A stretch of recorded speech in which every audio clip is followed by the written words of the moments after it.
Hi hello നല്ലൊരു നാടൻ fish recipe ആയിട്ടാണ് ഇന്ന് വന്നിരിക്കുന്നത്. നല്ല നാടൻ രീതിയിൽ അയില എങ്ങനെ വറ്റിക്കുക എന്നുള്ളത് നോക്കാം. അതിന് വേണ്ടിയിട്ട് മാരിനേറ്റ് ചെയ്യാൻ വേണ്ടിയിട്ട് നമ്മൾ 1 സ്പൂൺ മുളക് പൊടി, 1 സ്പൂൺ മസാലപ്പൊടി, കുറച്ച് മഞ്ഞൾപ്പൊടി, കുറച്ച് പെരുംജീരകപ്പൊടി, ആവശ്യത്തിന് ഉപ്പ് എന്നിവ ഇട്ടിട്ട് നന്നായിട്ട് കുറച്ച് പുളിയുടെ വെള്ളം കൂടെ ഒഴിച്ചിട്ട് നന്നായിട്ട് മിക്സ് ചെയ്തെടുക്കുക. എന്നിട്ട് കഴുകി വൃത്തിയാക്കി വെച്ച അയിലയാണ് ഉള്ളത്. അയിലയിലേക്ക് അത് നന്നായിട്ട് യോജിക്കുന്ന രീതിയിൽ നമ്മൾ മീൻ ഉടഞ്ഞു പോകാത്ത വിധം അതിലേക്ക് നല്ലോണം തേച്ച് മാരിനേറ്റ് ചെയ്ത് ഒരു 10 മിനിറ്റ് വെക്കാം. നല്ലൊരു നാടൻ റെസിപ്പിയാണ്. നാടൻ രീതിയിൽ ഇത്തിരി സ്പൈസി ഒക്കെ ആയിട്ടുള്ളൊരു റെസിപ്പിയാണ്.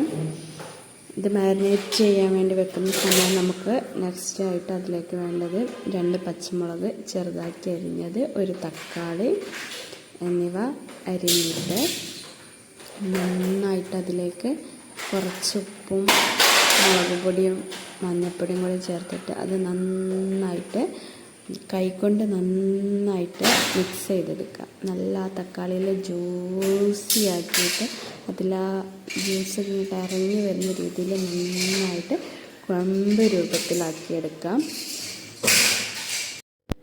തക്കാളിയും പച്ചമുളകും കൂടെ നന്നായിട്ട് മിക്സ് ചെയ്ത് കൈകൊണ്ട് നല്ലോണം ഉടച്ച ശേഷം നമ്മൾ നേരത്തെ മാരിനേറ്റ് ചെയ്ത് വെച്ച ഫിഷിലേക്ക് ഇത് ചേർത്ത് നന്നായിട്ടൊന്നുകൂടെ മിക്സ് ചെയ്തെടുക്കുക.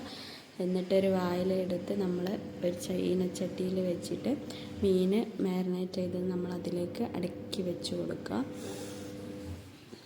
ഫിഷ് അതിനടിയിൽ പിടിക്കാതിരിക്കാനും നല്ല ഒരു വായിലയുടെ നാടൻ ടേസ്റ്റ് കിട്ടാൻ വേണ്ടിയിട്ടും കൂടിയാണ് നമ്മളിതിലേക്ക് ഇത് ആഡ് ചെയ്യുന്നത്. മീൻ ഇങ്ങനെ നല്ലപോലെ അടുക്കി വെച്ച ശേഷം അതിലേക്ക് ആവശ്യമായ വെള്ളം ചേർക്കുക. ഒത്തിരി വെള്ളമൊന്നും ഒഴിക്കേണ്ട, കുറച്ച്.